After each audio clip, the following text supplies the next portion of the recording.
नमस्कार, मी देवनाथ. आपण बघत आहात शंखनाद आवाज सत्याचा. आज आपण आहोत वर्धा तालुक्यामध्ये. हे गाव आहे चंद्रपूर जिल्ह्यात. वर्धापासून 18 किलोमीटर अंतरावर भटाळा नावाचं गाव आहे. ज्या गावामध्ये एक मोठा विशाल शिवमंदिर आहे. आपण त्या गावाला जाणार आहोत. त्या ठिकाणचं मंदिर जो आहे तो बघणार आहोत. नेमकं मंदिर कसं आहे याबद्दलची उत्सुकता माझ्या मनात देखील आहे आणि तो मंदिर बघण्यासाठीच आपण आता निघालेलो आहोत.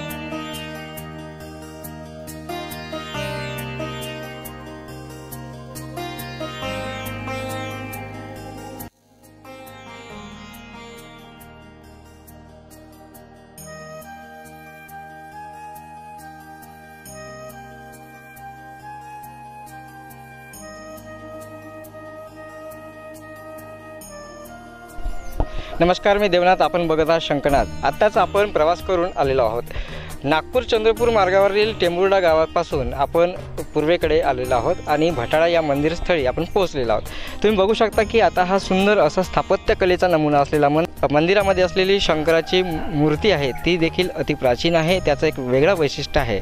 मंदिरात गेल्यानंतर आपण या सगळ्या गोष्टी बघणारच.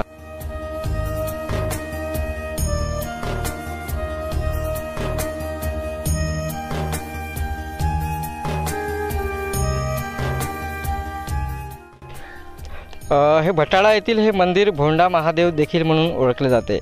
पिवळसर वालुका पाषाणामध्ये हे मंदिर बांधलेले आहे आणि मंदिर हे अतिप्राचीन आहे.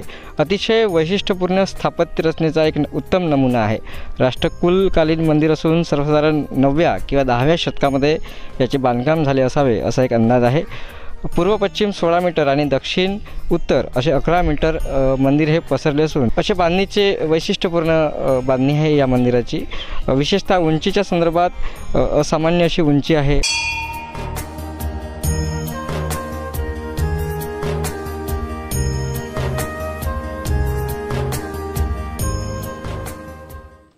लय दुरून लोक येते महाशिवरात्रीले, लंबे लंबे दूरचे. बहुत फेमस आहे हे मंदिर. ते तिकडं आरती होते, दूर दूरचे लोक येते. अशी बहुत गर्दी राहते तिथं, बहुत भीड राहते.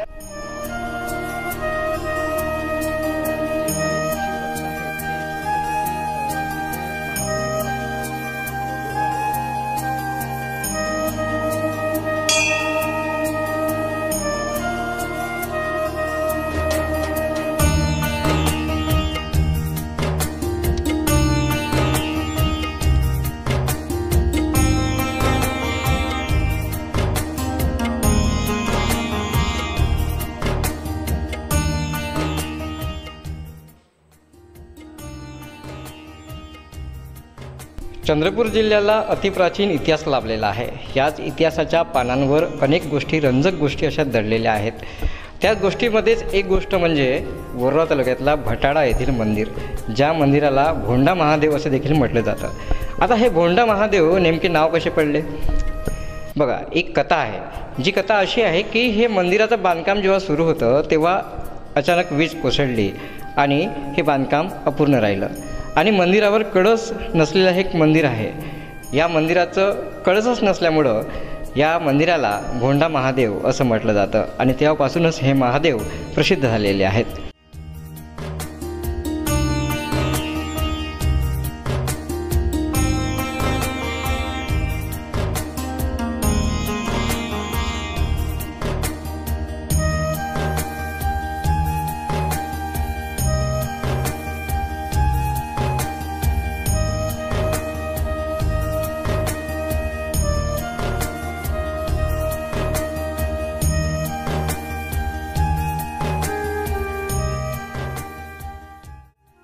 केंद्र सरकारने दत्तक घेतलेलं गाव आहे. शिल्पग्राम भटाळा म्हणून पुस्तक तयार आहे या गावाचं आणि 21व्या वर्षा अगोदरचं मंदिर आहे परमार राजाच्या हातचं. अशी निर्मिती आहे. पुस्तकात नोंद आहे. लेण्या वगैरे आहे. इथे ऋषी तलाव आहे, भवानी मंदिर आहे काठी. भटाडा येथील या मंदिरामध्ये महाशिवरात्रीशिवाय इतर दिवशी देखील भाविक मोठ्या संख्येने श्रद्धेने येत असतात. आता देखील इथे काही भाविक मंडळी आणि कुटुंब आलेलं आहे. त्यांच्याशी आपण संवाद साधणार आहोत. पुष्कळदा आलो आहे इथं चंद्रपूरवरून आणि आमची श्रद्धा आहे.